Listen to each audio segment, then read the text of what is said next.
Hello friends, welcome back to diplomatic Manthan. CSAT paper को लेके बहुत ही ज़्यादा क्वेश्चन मार्क रहता है एस्पिरेंट्स के मन में। और आपने देखा होगा पास्ट ट्रेंड्स में भी कि जो लोग टॉपर्स रह चुके हैं यूपीएससी सीएससी के, उनका भी कई बार ऐसा होता है कि जो एग्जामिनेशन है वो क्वालिफाई नहीं होता ओनली बिकॉज ऑफ सीसैट। सो आज उसी के पेपर को हम लोग एनालिसिस करने वाले हैं, डिस्कशन करेंगे थोड़ा सा कि किस तरीके का ट्रेंड चल रहा है सीसैट में। 2025 का आपका जो पेपर हो गया है उसमें किस तरीके से क्वेश्चंस आए थे, डिस्ट्रीब्यूशन ऑफ क्वेश्चंस किस अकॉर्डिंग थे, वेटेज कैसा था, वही हम लोग डिस्कशन करने वाले हैं। बट उससे पहले अगर आपने अभी तक चैनल हमारा सब्सक्राइब नहीं किया है तो जल्दी से उसको सब्सक्राइब कर लीजिए, सो दैट हमारे चैनल के जो नोटिफिकेशन है वो आपके पास टाइम टू टाइम पहुंचते रहें। सो जैसा कि आप स्क्रीन पे देख सकते हो, ये एक प्रॉपर ट्रेंड है किस तरीके से क्वेश्चंस आए हुए हैं। सो लास्ट अगर मैं कुछ टाइम की बात करूं तो 2023 में 2023 में हमें देखने के लिए मिला था, जो हमारा 2023 में जो हमारा आरसी के क्वेश्चन है, RC means reading comprehension.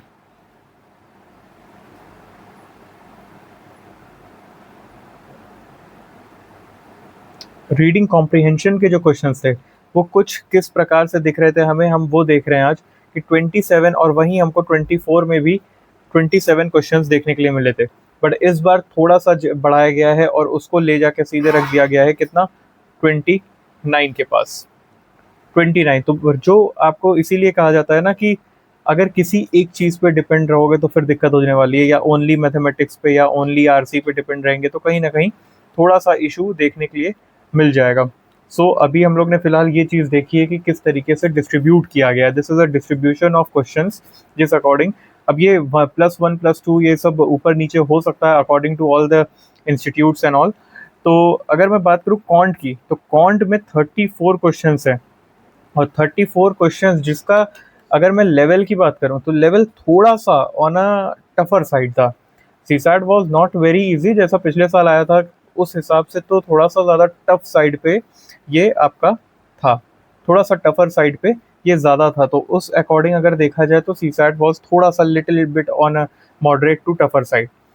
Reasoning की अगर मैं बात करूं तो रीजनिंग में आपके 17 क्वेश्चंस इस साल दिए गए हैं, और 24 में वो आपके 28 क्वेश्चन दिए गए थे। देखिए, आरसी को बढ़ाया तो गया, आरसी के क्वेश्चंस तो बढ़ाए गए, मतलब रीडिंग कॉम्प्रिहेंशन के क्वेश्चंस तो ज़रूर बढ़ाए गए, बट कहीं ना कहीं देखिए उसको सॉल्व करने का जो उसका क्वालिटी है वो भी थोड़ा सही किया गया है। तो वो भी कहीं ना कहीं मैटर कर जाता है। इसी वजह से you don't have to just stick on one particular subject. कोई एक सब्जेक्ट करके जाओगे तो कहीं ना कहीं दिक्कत आपको क्रिएट हो जानी है। इस वजह से आई ऑलवेज यूज टू से कि यार आपको जो भी पढ़ना है वो पूरा एक प्रॉपर वेटेज के साथ पढ़ना है। दिस वॉज, अब हम देखते हैं मैथमेटिक्स या जो आपका कॉन्ट है उसमें किस अकॉर्डिंग जो सब्जेक्ट वाइज जो क्वेश्चन डिवाइडेड है वो कैसे हैं। देखिए 50% मार्क्स कहीं ना कहीं, 50% मार्क्स कहीं ना कहीं ये आपका इसमें जो कॉन्ट है इसमें आपका आ जाता है 50%। तो इसको आप बिल्कुल ही इग्नोर नहीं कर सकते, राइट। तो इस हिसाब से अगर हम देखें तो हम अगर इस पे आए एनालिसिस करेंगे जो सब्जेक्ट वाइज है या जो टॉपिक वाइज अगर क्वेश्चंस की मैं बात करूं, तो नंबर सिस्टम से इस बार काफ़ी अच्छा खासा उठा लिया गया है। लगभग लगभग 9 क्वेश्चन इससे उठाए गए हैं। Number system is becoming a crucial topic day by day. Number system पे मैंने क्लासेस भी दी थी, राइट। तो अगर इससे देखा जाए तो हमें एक 9 क्वेश्चन, जो कि ये एक बहुत बेसिक भी है और इस पे हमें क्वेश्चन मिलने की उम्मीद भी ज़्यादा रहती है। परसेंटेज की अगर हम बात करते हैं तो 3 क्वेश्चन परसेंटेज से। बट अगर इक्वेशन वाले, जो इक्वेशन वाले क्वेश्चन आते हैं, अब कुछ क्वेश्चन इस बार ऐसे भी हैं जो नए हैं, उन सब पे कैसे बात करनी है। इक्वेशन वाले जो क्वेश्चन हैं वो भी लगभग लगभग 5 क्वेश्चन इक्वेशन से आए हैं। फिर अगर मैं बात करूँ मल्टीप्लिकेशन एंड डिवीजन, तो वो लगभग आपका उठा के ले गया है 8 क्वेश्चन। एक क्वेश्चन हमारा एवरेज से मिला हुआ है। ऑफलाइन वालों जो भी कह रहा था बार बार कि एवरेज फिर से एक बार रिपीट करवा दीजिए, तो see you are getting only 1 marks, I mean 2 marks in this, right. एक क्वेश्चन आपको मिला है, sorry. So this was a trend, कहीं ना कहीं आपको देखने को मिल सकता है। काउंटिंग में हमें 3 क्वेश्चन मिले, एचसीएफ एलसीएम में 2 question, then space time speed time distance में आपका लगभग लगभग 3 क्वेश्चन ये प्रॉपरली मिले। बट इसमें चेंजेस किस हिसाब के हुए हैं ना, वो हमें एक बार एनालिसिस करना है। तो ये देखिए कुछ क्वेश्चंस इस प्रकार के थे। ये तो क्वेश्चन आपको पता चल गया होगा कि ये जो क्वेश्चन मैंने ऐड किया है 69th वाला, ये आपके ही पेपर से लिया गया क्वेश्चन है। इस टाइप के क्वेश्चन तो चलो एक बार आपने देखा हुआ है, बट कुछ टाइप से क्वेश्चन है जो नए ऐड किए गए हैं यूपीएससी द्वारा। जैसे इसमें तो चलिए which one of the following is correct with respect to above question on statement, ये वाला तो एक बार हम लोग ने देखा हुआ है पहले भी। इस टाइप के जो क्वेश्चन है वो हम लोग ने पहले भी देखे हुए हैं कि ये किस तरीके से सॉल्व होंगे। लेकिन अगर मैं बात करूं इस टाइप के क्वेश्चन की, तो ये देखिए कहीं ना कहीं यूपीएससी इस बार लेके आ रहा है कि भाई मैक्सिमम वैल्यू बताना है। और मैथ्स की ना यही ब्यूटी है, मैथ्स जो है वो इसी तरीके से खेलता है, उसको एक ही क्वेश्चन को कितने फॉर्म में लिख दो, यही एक अच्छी ब्यूटी है इसकी।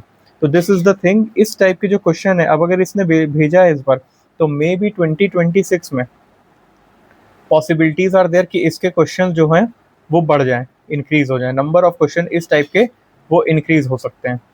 ठीक है, तो ये भी एक पॉसिबिलिटी है, हो सकता है कि ये एक हिंट दे रहा हो कि you have to do like this, ऐसे क्वेश्चंस भी मैं अगली बार दूंगा। तो ओवरऑल अगर मैं बात करूं ओवरऑल आपके एग्जामिनेशंस की, तो ओवरऑल जो ये पेपर था वो थोड़ा सा it was on a bit tougher side, ये थोड़ा सा टफ साइड पे था। जो लोग बहुत ज़्यादा डिपेंडेंट थे किसी एक चीज़ पे, कॉन्ट पे या फिर रीजनिंग पे, तो कहीं ना कहीं उनको थोड़ा सा इस चीज़ में इशू देखने के लिए मिल सकता है। But overall the paper was okay, doable. अगर आपने सही से, इसीलिए मैं बार बार कहता हूँ कि you have to give equal weightage on every topic, हर टॉपिक को। भले उसमें ऐसा नहीं होता कि आपको पिछले साल देखो कम क्वेश्चंस आए थे तो इस बार आपको उस पर मेहनत नहीं करनी है, राइट। तो इस तरीके से चीज़ें नहीं कर सकते हो आप। तो this was all about CSAT का आपका फर्स्ट इम्प्रेशन जो मैंने देखा। अभी इसकी आंसर की 2 दिन 3 दिन आपको वेट ही करना चाहिए उसके लिए। कोई भी कोचिंग इंस्टीट्यूट तुरंत जो आंसर की निकाल के दे रही है, आई थिंक उस पर इतना ज़्यादा ट्रस्ट मत करिए। Just wait for 2-3 days, because इतना तो टाइम लगना ही चाहिए, राइट, कि इसको प्रॉपर आंसर की आने में कि हाँ भाई यही गलत है यही सही है। तो इस तरीके से कुछ दिन को आप वेट करिए। We will be also giving you all the topics जिसमें ये सारे रिलेटेड हैं। सीसैट के ऊपर कुछ चीज़ें थी जिसको डिस्कशन करना बहुत ज़रूरी था, बिकॉज ये कहीं ना कहीं आपका क्वालिटेटिव जो पेपर होता है ना उससे हट के ये, मतलब ये डिसाइडिंग फैक्टर बनता जा रहा है। CSAT is your deciding factor, not a qualifying paper. Just it is not just a qualifying paper. ये अब एक क्वालिफाइंग पेपर से हट के कहीं ना कहीं ये आपका डिसाइडिंग फैक्टर बनता जा रहा है। तो इज़ इट गुड और बैड फॉर दिस एग्जामिनेशन, ये भी हमें कहीं ना कहीं चेक करना है। Hope this video is useful for you. आपको समझ में आएगा कि सीसैट का जो पेपर था वो किस तरीके था, किस लेवल का था। आपने अच्छा ही किया होगा, आई होप आपका सबका अच्छा किया होगा। But yes, definitely wait for some time. Do not go कि आपने सुना और आपको लग रहा है कि यार मेरा ये चीज़ गलत हो गया, तो किसी भी अफवाहों पे इस टाइम पे मत बिलीव करिए। Just take rest for 2 days, अभी 2 दिन बिल्कुल आराम करिए। You need it, you deserve it. So this is all about today's topic. In next session we will be talking about some other topic. तब तक के लिए जय हिंद, थैंक यू।